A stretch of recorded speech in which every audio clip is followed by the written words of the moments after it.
after that news. By the way, that's, just pull out HDFC Limited. Now, Abhishek is informing us that this SR resolution is actually the biggest positive is for HDFC Limited. He's making this point about the resolution forming about 17.4% of HDFC Limited's gross NPA. So that's perhaps the reason that you're seeing this bit of surge right now from the low point on HDFC Limited. Okay, well, on that note, let's get some trades going. We've got last 20 minutes left. What a rebound in the market, by the way. 11,474 is moving rather quickly. Banks obviously responsible, but hey, guess what's moving the needle here? Pull up Reliance Industries. Suddenly there's a fresh stir in the market, and that's a huge move on such a big stock. 2.5% up on Reliance. Let's get the intraday, not the contribution. Let's get the intraday graph of Reliance going to just talk about the kind of movement that we've seen. Look at that stock go. HDFC Bank as well, Bajaj Finance. There's suddenly a burst of buying that's on the screen. What can you do? How do you trade this? Mitesh, it's turning around very quickly now. Yeah, in fact, very fast. But, I think as I said, we are quite overbought. So I think around 11,515 I still expect supply to come in. But individual stock-wise, the one which you're highlighting, Reliance I think has gone into an up move again. I would be looking at it to get past 1360 and then head towards 1400 zone. Similarly, HDFC Bank I've been maintaining a target of around 2350, but that might happen towards the March, the expiry of the March month. Okay, Prakash, your thoughts on this big move and your BTSD calls? No, the important thing to notice, if it can't take a one-day shock, it tells you how strong a market is. It could not even take a half-day shock. The market is strong. Even the time-wise correction may not happen. I think one should be bullish. That's all. I have two stocks. One is Jubilant Food, looks good, can see a climb to around 1400 zones, stop below 1360. It's not topping at 1400. I also like Power Finance. Power Finance target is around 118 to 120 zones. Give some time and space. Stop below 112. Okay, Mitesh, I don't think we got your stock calls. We got your index call. No, I have both steel stocks. That's JSW Steel and Tata Steel. I think that's SAIL and Tata Steel as BTSD. SAIL with the stop at 51.4 for targets of 54, and Tata Steel with the stop at 518 for targets of 531.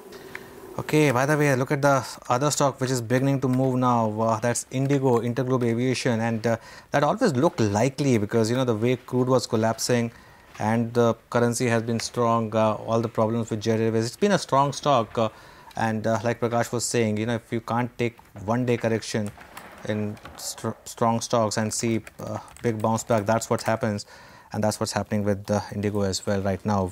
Carry on with the market conversation. We have a special guest joining in, Alok Dheer of Dheer & Associates, who represent SR Steel. Alok joins us on the line to talk about what we've just heard from the NCLAT. Mr. Dheer, good afternoon. Thanks for taking this call.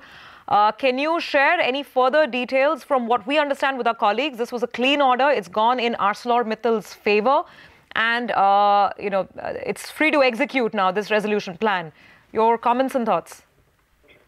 Insofar as my understanding of the matter is concerned, the matter was listed today. And one of the clarifications which was sought by ArcelorMittal was whether they should implement the order, considering that the appeal is pending. And it was clarified by the two-member bench, headed by the chairman, that they will proceed to implement the plan because there is no stay which has been granted on the order. And therefore, on the basis of this clarification, ArcelorMittal is now obligated to proceed to bring in the money and the distribution will take place. However, having said that, I also understand that some of the issues, I'm not really clear what are the questions of law or issues to be decided that have been framed by the NCLAT, but I also understand 2 or 3 issues have been framed by the NCLAT to be decided in due course during the conduct of this particular appeal. Inherently, I believe they would reflect upon the issue relating to how much is the operational creditor entitled to get. And as we know at the last hearing, the NCLAT had indicated that they would want the COC members to consider 10% of the total money which is being received as being payable to the operational creditors. There is also the issue of Standard Chartered Bank, where they are asking for higher distribution in their hands. That's the second issue which has been pending.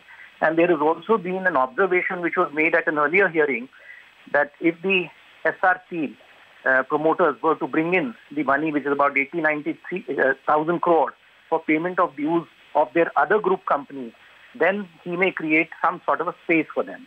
So that's how I understand the matter went today.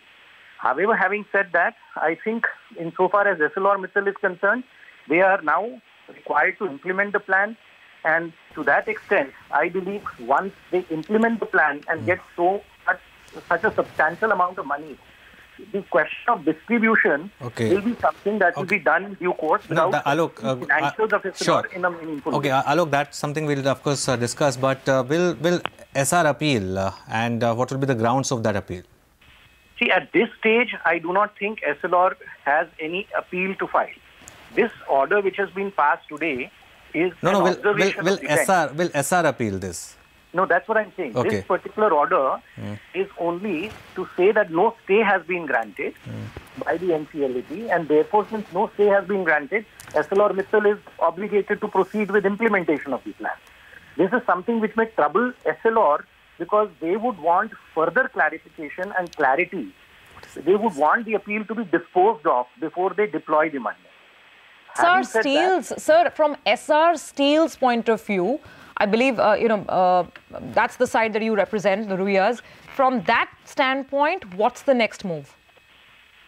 Well, they are proceeding with their appeal currently, and they have been given a sort of a leeway insofar as the matter is concerned. If they are able to bring in the money, then with respect to the group companies, then some space can be created for them. So there is this small ray of hope which is still there, and I don't think that ray of hope has been completely extinguished today. So what is the time window for coming forth with that amount, and by when does it sort of go back to the court? I do not know. I was not in court today, so I do not know what is the next date of hearing in the matter, but obviously this is a matter of extreme urgency. So I think it is an immediate decision on this issue will have to be taken by by SR Steel Group. And I just wanted to clarify, I am not representing SR Steel. All right, Alok, thanks a lot for joining us today. There are so many stocks on the move. Just check out Reliance, we've of course mentioned. Axis Bank has joined the party. SBI, obviously, the Bajaj twins. Anuj, going back to the point, the manner in which this moves, I mean, I think it's the point that Basant was also making, that this is such an FII-driven market. Is this another gush that's come in, someone sponged that big order, and everything's changed? Yeah, if you're willing to buy a stock at, say, let's look at Bajaj Finance. If you're willing to buy a stock at 29.20, and yesterday that's the kind of big buying that we saw in that stock, then you'll be buying it at 28.50. In afternoon it went to 28.50. You're in that kind of frame of mind. Look at HDFC, IndusInd Bank, and the last few days and the kind of delivery buying that these stocks have seen. And if you're buying these stocks on the way up, you will buy these stocks on correction as well. And that explains the kind of move that you are seeing. Right now, perhaps the market is not in a frame to give you a decent entry. It's just wants to go one way up. In between, all you'll have is some kind of consolidations like you had today at some point. It's a bit of a risky game right now, so that's why if you're entering here, you have to hedge. But the market's message is loud and clear. It's it wants to go to all-time high. The Nifty wants to go to all-time high. It has some kind of unfinished business because the Bank Nifty has already done that. Reliance has already done that. It's only a matter of time, when the Nifty also does that. Absolutely. Look at stocks move today. Axis Bank right now taking pole position with a near 3% up move. Mayuresh Joshi is joining in the conversation now. Mayuresh, every single bank stock, at least every single private bank stock has been trending higher, whether it's mid-caps or large caps. What's a fresh purchase for you in private banking now? Afternoon, Survi. Oh, you're absolutely right. I think the kind of move that the Bank Nifty has made, and all the banking stocks in particular, I think the private banking stocks have held out. Now, within this pack, again, I think the private corporate banks is something that I've always liked over a period of time. But within the mid-cap universe, again, I think Federal Bank is something that we continue to like over a longer period of time. Yes, I think it has gone through an awful period of pain as well, both in terms of the recognition of asset quality. The credit costs had moved up almost 88 bips to 288 pips in FY18. So there is that every hope and expectations that credit costs might have peaked off. In terms of advances growth, I think the street is still of the belief that 24-25% advances growth is pretty much feasible and plausible as well over the near future. The exposure that they probably got specifically towards MSMEs, I think that can be one concerning factor, but I think the management was alluding to over the transcript, in the transcript as well. I think that pain should also start receding gradually over the next few quarters. So if I have to pick and choose, again, I think the expectations of NIMs getting maintained around 3.2-3.3%, expectations of asset quality improving, and valuations not looking that expensive, around 1.2 price to book FY20. I think this is one bank that we probably like on every decline in a staggered manner. Okay, that's Federal Bank. By the way, look at CG Power. That's also making a move once again. In fact, most of these names where you had seen some kind of buying come back in the mid-cap space, they're beginning to see fresh round of rally. Bajaj Finance, of course, stands out. Yesterday also that, in fact, now within 30 or 40 rupees of a new all-time high, that's Bajaj Finance. Mahesh, good afternoon. Your thoughts on Bajaj Finance? Afternoon, Anuj. I think you're right in saying what you were saying a few minutes back. I think expensive is becoming even more expensive at this point of time.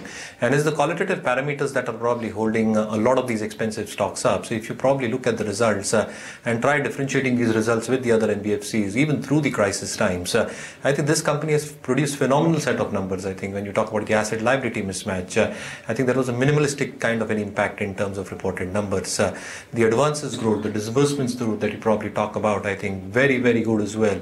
When you're talking about the durable financing that they're into and the expectations of expanding their client base with all the technological moves abetting the kind of expectations that one really has in terms of client accretion, I think that is wonderfully playing out in terms of reported numbers.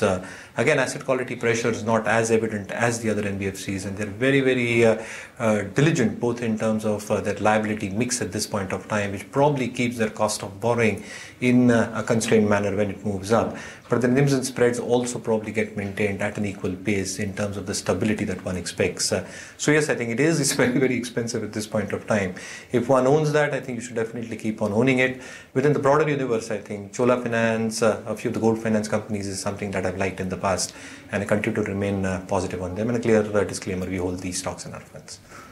Okay, well, we're down to the last minute of today's trading action. It's been a stunning reversal. We're not quite back at the highest levels of the morning, but nonetheless, Anuj, I guess this firmly tells us who's controlling the street, right? And there's absolutely no let up in the momentum. Yeah, and I think today also, I mean, just looking at the internals, Surabhi, there should be about 800 crores of delivery buying in Reliance.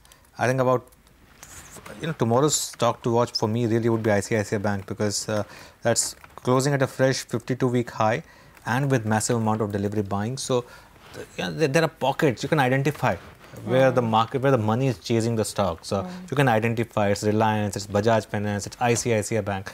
And right now you have to be where the money is. Money is in some of these FII denominated large caps, the HDFC Twins, the Axis Banks of the world, the Kotaks of the world, any kind of dip in these stocks, and there's sudden bit of buying which is happening, that I think clearly stands out. So these are some of the names which, of course, once again in today's trade did well.